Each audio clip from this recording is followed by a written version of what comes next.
Hello everyone, I hope you're keeping safe at home. It's my turn to read another chapter. We are now on chapter 21 of Varjakpur by S.F. Saeed. Varjak's wound healed as the moon grew bigger in the sky. He slept most days in Holly's alleys or hunted and foraged for food with her. By night they searched the city for Tam. He was worried about her, but he liked learning about hidden ways and secret paths that no one else knew. Together, he and Holly walked the city's walls, its window ledges, its shadowy back streets. They always kept clear of people, though they could often hear them close by. They stayed away from the wide main roads, and they never approached or even mentioned those shrieking, roaring metal monsters that prowled up and down them. Everywhere they went, they asked about Tam. No one had seen her. Neither Varjak nor Holly said the word aloud, but it was beginning to look like Tam had vanished. Now, said Holly, there's one part of the city we haven't searched yet, and it's time we did. Sallybones' territory. It's dangerous, but we've got to try it. Varjak didn't say anything. He didn't think they'd find Tam there. They were nowhere near it the last time they saw her, and he didn't want to run into Razor again so soon. But he was curious about the tales of Sallybones, the cat who was white and could appear out of thin air. Holly led the way through the streets, out of their familiar ground and into parts of the city Varjak hadn't been in before, though he'd glimpsed them from the hill long ago. The streets became bigger the further they went, so did the buildings. One of them was almost high as a hill, and its outline sparkled with lights. It had glass front, windows instead of walls. Each showed something different inside. Varjak peered into a window. There were animals in there, ranged out and displayed on glass shelves. Little furry mice, fluffy rabbits, colourful birds. Their eyes were open, but they were silent and still. It was as if they were stuck in the moment, frozen in time, forever about to move but never quite making it. Stop staring, Mr. Paw, said Holly. Never seen a toy shop before? What are they? The toys? They're nothing. Children play with them. She moved off down the pavement. Come on, we can't hang about on Sallybones' territory. Varjak tore his eyes away from the frozen scene and followed her, but he was getting the strangest feeling.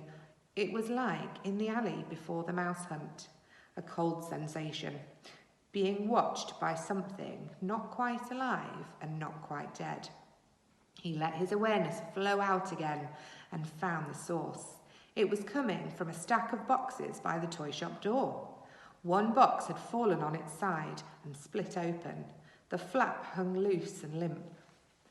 I am very well, thank you, please, said a tinny little voice from inside the box. It rustled, and out came a cat. Varjak's first thought was that it looked like Tam, or a cruel joke about Tam. It had her shaggy chocolate brown fur and comfortable look, but everything else was horribly wrong. Like the animals in the window, it didn't seem real. Its eyes were wide open, but they were glassy, expressionless. It was smiling, but the smile was weirdly empty. It talked, but back to front. Nonsense. Tam, said Varjak. Tam. Happy, happy, happy, said the cat. Varjak's fur stood on end. It's Tam, he cried. Look, Holly, what's happened to her? Don't be stupid, said Holly. It's a toy. She peered closer at the cat. Its head nodded, bobbing up and down cheerfully. It's a good one, very realistic. Look at the detail. The fur's perfect. But it's Tam's fur. Tam's fur was never so neat. Holly sniffed it. Doesn't smell like a cat, does it? And listen to it. That's not how any cat talks. I be your friend forever, said the toy in its strange, hollow voice. Oh, Holly, it's horrible. I'm sure it's Tam. Holly wheeled about and faced him, mustard eyes on fire. Of course it's not Tam, she yelled. Get it through your head. Tam's gone, see? She's vanished. There was a moment of silence. Even the toy cat seemed to be hanging on her words. There, I said it. She's vanished. She was a greedy idiot, and now she's vanished another fine friend who's left me. She's not coming back, ever. Understand? Varjak had never seen her so upset. He knew Holly missed her friend, of course, but she was so spiky and cool, she'd never shown it before. Are we going to keep looking for her? He said softly. Here's your pretty kitty cat, said the toy. Holly closed her eyes. No, she's not here. She's not anywhere. She's vanished. She shook her head. I'm sorry I shouted at you. It's just... That's not Tam. Varjak peered again at the toy cat. She was right. Tom had vanished. But it wasn't her. It looked like her, but that was all.